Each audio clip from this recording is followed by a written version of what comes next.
শুভ সকাল আমার প্রিয় পরিবার, তোমরা সকলে কেমন আছো? আশা করছি যে যেখান থেকে আমার ব্লগটা দেখছো সকলে ভালো আছো। তোমাদের আশীর্বাদ ও ভালোবাসার সাথে নিয়ে আজকের ব্লগটা শুরু করলাম। আজকে হলো রবিবার আর এখন বাজে ঘড়ির কাঁটায় ওই সকাল 6টা মতো। সকাল থেকে উঠেই কিন্তু সংসারের সমস্ত কাজ বাজে তড়িঘড়ি করে হাত দিয়ে দিয়েছি। কারণ কি জানো তো, আজ হলো জামাই ষষ্ঠী। সকাল সকাল সংসারের সমস্ত কাজকর্ম যদি না সারি সময়ের মধ্যে, তাহলে তো বেলার দিকে অনেকটাই লেট হয়ে যাবে। আর ননদের বর সবার আসারও কিন্তু সময় হয়ে যাবে। তখন কি হবে জানো তো, মানে সেই বাধা তো গরু যেমনি ছোটে সেরকম করে ছুটতে হবে। পিছুটান থাকবে তবুও যেন নিজেকে ছুটন্ত রাখতে হবে। কারণ কি বলো তো, ওই যে আসবে সময় মতো সবাইকে খাবার দেওয়া, আপ্যায়ন করা সমস্ত কিছুই কিন্তু আমাকেই করতে হবে। যাই হোক, কথা বলতে বলতে দেখেছো এদিক দিয়ে আমার কিন্তু কালকেকার যে সমস্ত বাসি জামা কাপড় ছিল, ডোডোর আর ওর পাপার সমস্ত জামা কাপড়গুলো একটু সার্ফ জলে সকাল সকাল ভালো করে ভিজিয়ে দিলাম। এরপরে তোমার সমস্ত ও আরও কাজগুলো সেরে নেবো। আর কি বলো তো, সকাল সকাল যদি জামা কাপড়গুলো ভেজানো থাকে না, তাহলে কাজকর্ম শেষে যখন আমি কাপড় জামাটা কাচতে যাবো তখন না খুব তাড়াতাড়ি সুন্দরভাবে কাচাকুচিটা হয়ে যাবে। ওই দিক দিয়ে দুয়ার ঘরে জল দিয়ে দিলাম আর এই দিক দিয়ে ঝাঁটা নিয়ে চলে এসেছি বাসি উঠানটা ঝাঁট দিয়ে দিতে।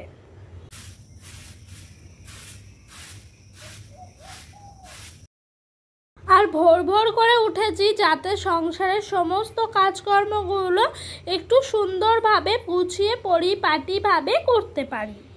সংসারের কাজ সমস্ত করছি ঠিকই জানো তো, কিন্তু মনের মধ্যে না কষ্টটা ঠিক রয়ে গেছে জানো।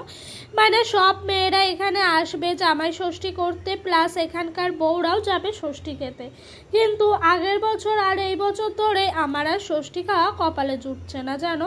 কি আর বলবো তোমাদেরকে, এই শ্বশুর বাড়িতে জানো তো সমস্ত কিছুই যদি মুখ বুঝে মানিয়ে নিতে পারো তাহলেই কিন্তু তুমি ভালো, আর যদি না মানিয়ে নিতে পারো তাহলে তুমি অকম্মা, এটাই হবে জানো। প্রথমবার ষষ্ঠী করতে গেছিলাম ঠিকই, কিন্তু দ্বিতীয়বার ডোডো এখানে হয়েছিল ওই ফাল্গুন মাসে, আর তোমার মাঝে 2-3 মাস ছিল জ্যৈষ্ঠ মাসে আমি ষষ্ঠী খেতে আমার বর গেছিল। তো ওই আমাদের 2 বছর ষষ্ঠী হয়েছে, এবছর নিয়ে 4 বছর হবে। মানে আমার বিয়ে হয়েছে 4 বছর চলছে, তাই 4 বছরই ষষ্ঠী চলতো। কিন্তু কি বলতো, পরিস্থিতির চাপে আর যেতে পারলাম না। শাশুড়ি মার শরীর খারাপ, আবার ননদরা আসবে, যদি চলে যাই তাহলে কিন্তু ভালো দেখাবে না। সেই কারণেই ডোডোর পাপা আর শাশুড়ি মাই বললো যে আজ যেতে হবে না, এবছরও থেকে যাও। আগের বছরও সেম এই একই কেস হয়েছিল।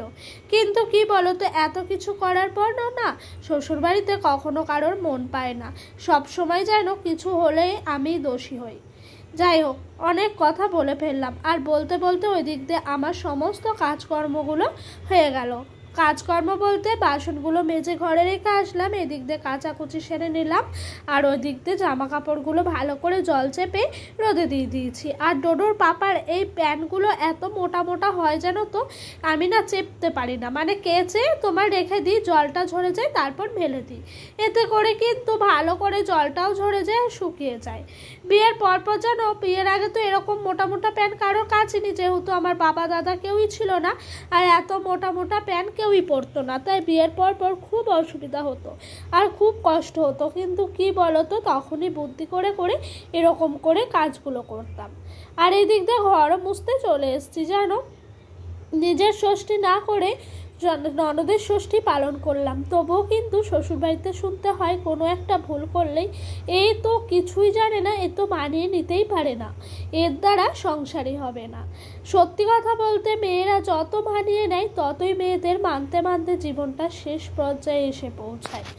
আর জানো তো, দূর থেকে না প্রত্যেকটা মানুষকে দেখলে পরে মনে হয় ও মনে হয় ভারী বড্ড সুখে আছে। কিন্তু কি বলতো, মানুষের জীবনটা ঠিক এরকমই সর্ষে ক্ষেতের মতো, দূর থেকে ভাল লাগে, কাছে গেলে যেন কষ্টের শেষ নাই।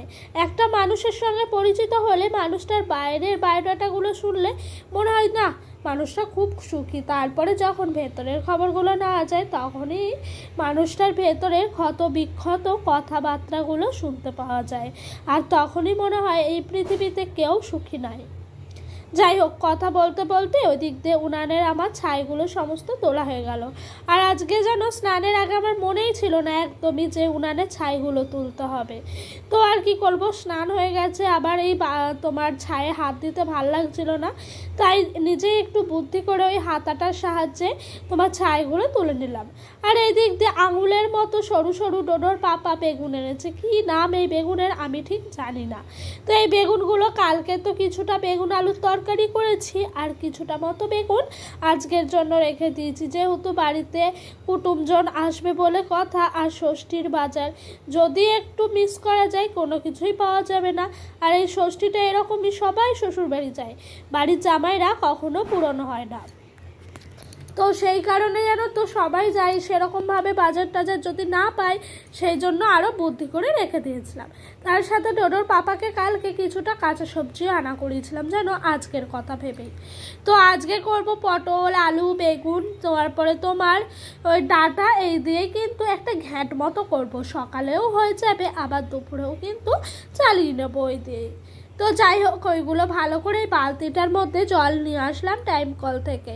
আর এই বালতিতে করে ধুতে না খুব সুবিধা হচ্ছে জানো, এই ছোট ঝুড়ির মধ্যে ধোয়াই হয় না, মানে এদিক দিয়ে ধুই তো ওদিক দিয়ে সবজি পড়ে, আবার ওই সবজি তুলা ধুতে ধুতে আরেক দিক দিয়ে পড়ে যায়, এতে করে খুবই কষ্ট হয়।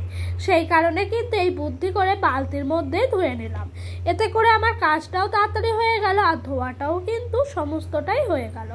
আর এদিক দিয়ে সবজি ধুচ্ছি, মানে কাটছিলাম, তখনই ওনারা সবাই আসলেন, ননদ, নন্দাই, ছেলে মেয়ে সবাই। তো আর সাথে রান্নার তোড়জোড় কিন্তু আরোই বেড়ে গেল।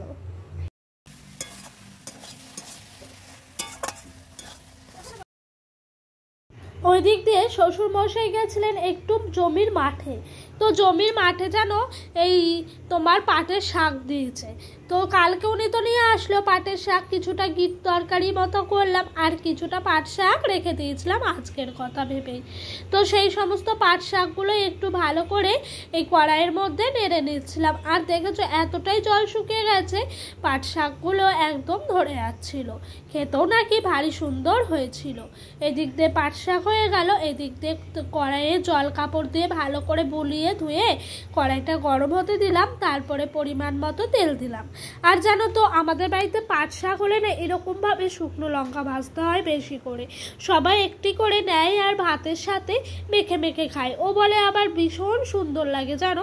আমি কখনো আবার এরকমভাবে খাইনি বলে এখনো অবধি খায় না। এদিক দিয়ে তেলটা দেখেছো কেমনভাবে ছিটকে গেল, আমার না পায়ে পড়েছে, ভাগ্যিস বেশি তেলটা পড়েনি, পড়লে পরে না পাটা যেন ফোসকা হয়ে যেত। আর এদিক দিয়ে আদাটি আলু মানে সবজি ছাড়ানোর সময় রেখেছিলাম, আদাটাকে আর খুঁজেই পাচ্ছি না ঘরে। আর জানো তো তাড়াহুড়ো লাগলে এরকমভাবে কাজকর্ম যেন দেরি হয়ে যায়। তো ওই দিক দিয়ে সবাই আমাকে বললো হয়তো তুমি সবজির মধ্যে রেখেছিলে, একটু সবজিটা দেখে নাও গা।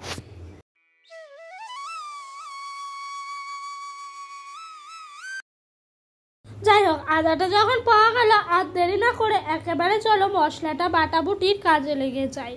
তো মশলাট বলতে আজকে আদা জিরেই বাটছি শুধু, আজকে যেন তো নিরামিষই খাওয়া হবে, যেহেতু আমাদের বাড়িতে কি বলো তো ষষ্ঠীর দিন সেরকমভাবে খাওয়ার তোড়জোড় থাকে না, থাকে ষষ্ঠীর পরের দিন। তো আজকে সেরকম সবজি ছিল না ঘরে, যা ছিল ওই দিয়ে পাঁচ তরকারি মতো একটা করছি। আর ওই দিক দিয়ে ডোডোর পাপাকেও ফোন করেছিলাম যে কিছু আনার জন্য, ও বলছে অনেকটাই আমার লেট হবে, যা আছে তাই দিয়ে একটু চালিয়ে নাও, আমি ও বেলায় গিয়ে না হয় ভালো মন্দ কিছু একটা নিয়ে আসবো। তাই আমি ওকে আর বেশি জোর জবরদস্তি না করে যা ছিল ঘরের সবজি তাই দিয়েই কিন্তু সবার মতামত নিয়েই রান্নাটা বসিয়ে দিয়েছি। চলো বন্ধুরা, আদা জিরে বাটতে বাটতে তোমাদের সুন্দর একটি কমেন্টের উত্তর দিই। রূপা দিদিভাই বলেছে তোমার মাছের ডিমের তরকারিটা ভীষণ সুন্দর লাগছে। থ্যাংক ইউ দিদিভাই, অনেক অনেক ভালোবাসা গো।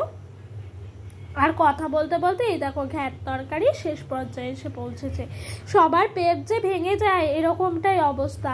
এখন বাজে ঘড়ির কাঁটায় ওই 10:30 মতো, সকলে এসছিল, জল মিষ্টি দিলাম, তারপরে এদিক দিয়ে আমি রান্নাটা চাপিয়ে দিয়েছি। কি করব, একা হাতে সমস্ত কিছুই সামলাতে হচ্ছে, যেহেতু শাশুড়ি মার শরীর খারাপ, আর ননদ এসছে বলে কথা, ওকে তো আর বলা যায় না সে সংসারের কাজে লেগে যাও। সেই কারণে কিন্তু নিজেই যতটুকু আস্তে সুস্তে পাচ্ছি রান্না রান্নাবান্না কাজকর্মগুলো সারছি। ওদিক দিয়ে ডোডোরও আবার শরীরটা খুব একটা ভালো নেই বলতে, খাওয়া দাওয়া এখনও অবধি ঠিকঠাক করে সেরকম করছে না। ওকেও সামলাতে হচ্ছে, ওকেও সময় দিতে হচ্ছে। কি আর করব, দেরি হলেও কিন্তু আমার যেন কিছু করার নাই। যাই হোক, ঘরে বসেছিলাম ডাল সিদ্ধ, এই কড়াইয়ে এসে সাম্বার দিয়ে দিলাম। আর ডালটা গাছ থেকে টাটকা টাটকা সকালবেলায় ডোডোর পাপাকে দিয়ে কিছুটা আমড়া পাড়িয়ে নিয়েছিলাম, সেই সমস্ত আমড়াগুলোই দিয়ে একটু টক ডাল মতো করলাম। আর এই টক ডাল করলে আমাদের বাড়িতে সবার ভীষণ পছন্দ, যেন কি যে ভালো করে খায় কি বলবো। আমার না ভীষণ শান্তি লাগে আমার রান্নাবান্না করার পর, যখন সবাই তৃপ্তি মিটিয়ে শান্তিপূর্ণভাবে খাওয়া দাওয়া করে।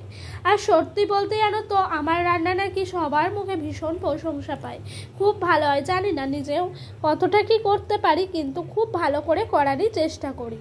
আর আমার জানো তো সবসময় ইচ্ছা হয় নিজে রান্না করে সবাইকে খাওয়াবো।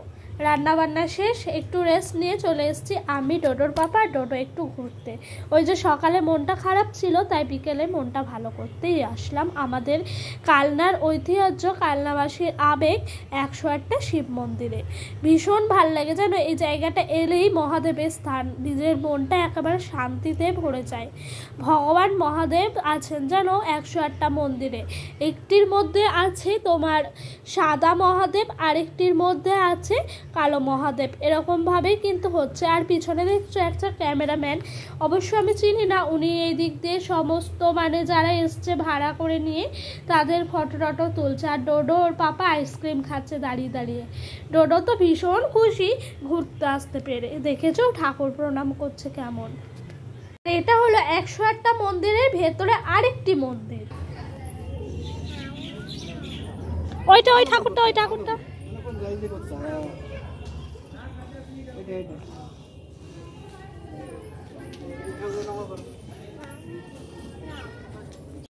ডোডো 108টা শিব মন্দিরের প্রণাম সারলো, আর এই দিক দিয়ে একটু বসে গল্প করার পর চলে আসলাম রাজবাড়িতে।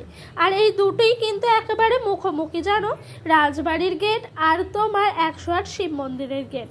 খুব ভাল লাগে এই সমস্ত জায়গাগুলোয় আসলে, অন্য সময় ফাঁকা থাকে, কিন্তু এখন হলো জামাই ষষ্ঠী, যেহেতু মেয়ে জামাই যে যেখান থেকে আছে সমস্ত সবাই যায়।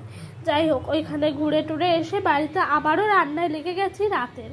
এদিক দিয়ে আলু কেটে নিয়েছি, এরকমভাবে আলুর দম করব। অবশ্য আলুগুলো গোল গোল করে বড় বড় করে কাটা উচিত ছিল, কিন্তু কি করব, আমি একটু ছোট ছোট করে কাটলাম। কেন জানো তো, তাতে করে তাড়াতাড়ি সেদ্ধ হয়ে যাবে। আর আমি ওর পাপাকে বললাম, এটা যে বাড়িতেই তো আমরা সবাই খাবো, অত সেপ দেওয়ার থেকে খাওয়ার মতো হলেই হলো, আর তাড়াতাড়ি হলেই হলো। আলুগুলো একদম ডিপ ফ্রাই করে ভেজে নিয়েছি, তারপরে আলুগুলো সমস্তটাই তুলে নিলাম। তারপরে যেন মশলাটা কষাবো। আর এরকমভাবে আলুর দম খেতে আমার হাতে ডোডোর পাপার ভীষণ পছন্দ। অবশ্য ঘরে কিছুই ছিল না মশলাপাতি সেরকম, লাগে একটা টমেটো, তারপরে তোমার মিট মশলা, তারপরে তোমার কাশ্মীরি লঙ্কার গুঁড়ো, কিচ্ছু ছিল না। যা ছিল তাই দিয়ে রান্নাটা সারলাম। আর সকালে মশলা বেটেছিলাম না, ওখান থেকে কিছুটা মশলা বেঁচে গেছিল, ওই আদা বাটা জিরে বাটা। আর এদিক দিয়ে সকালে নাকি শাশুড়ি মা, মানে দুপুরে আমি একটু শুয়েছিলাম, উনি একটু ডিমের অমলেট করেছিলেন, যেহেতু বাড়িতে জামাই মানুষ এসছে নিরামিষ ভাত দেবে সেই কারণে। তো ডিমের অমলেট ভেজেছিলেন বলে এখানে কিছুটা পেঁয়াজ কাটা ছিল, বেশি হয়ে গেছিল নাকি, তাই সেই সমস্ত পেঁয়াজগুলোই কিন্তু দিয়ে দিলাম। এটা আবার অন্যরকম টেস্ট আসবে জানো। ডোডোর পাপাকে বললাম আজ আর নিরামিষভাবে করলাম না, একটু দিয়ে দিলাম, এটা একটু নতুন রকমের লাগবে, খেতেও কিন্তু সুন্দর হবে। আর সত্যি বলতে আমি যেভাবেই রান্না করি না কেন, ওদের নাকি ভীষণ ভাল লাগে, আমারও ভাল লাগে অবশ্য। আর জানো তো রান্নার একটা কায়দা কি, মশলা কষানোর সময় ভালো করে দেখতে হবে তেলটা ছেড়েছে কিনা। যাই হোক, আলুর দম হয়ে গেল, এদিক দিয়ে ফুলকো ফুলকো লুচি ভাজছি, একা হাতে সমস্ত কিছু করছি। আমার আবার মনে হয় যে নিজে করতে পারলেই ভাল লাগে, কেউ কাছে থাকবে, একটা কথা বলবে, আমি একটা বলবো, তার মতামত আমার মতামত যদি না যায়, তখন আমার যেন একটুও ভাল লাগে না। মনে নিজে করবো, তারপরে যদি সবাই খেয়ে নেয় তারপর বলুক কেমন লাগে। যাই হোক, ওদিক দিয়ে ননদ আর না পেরে আমাকে বললো দাও কিছুটা লুচি অন্তত আমি বেলে দিই বৌদি। তাই ননদ আর আমি মিলে লাস্টে লুচিগুলো সমস্তটাই ফুলকো ফুলকো ভেজে নিলাম। আর এই লুচি আর তোমার আলুর দমই ছিল আজকের জামাই ষষ্ঠীর স্পেশাল মেনু। তো বন্ধুরা, আজকের ভিডিওটা এখানেই শেষ করছি। ভালো লাগলে অবশ্যই লাইক কমেন্ট করবে, আর ভিডিওটা আরও ভালো লাগলে চ্যানেলটি সাবস্ক্রাইব করে আমার ছোট্ট চ্যানেলের পাশে থেকো।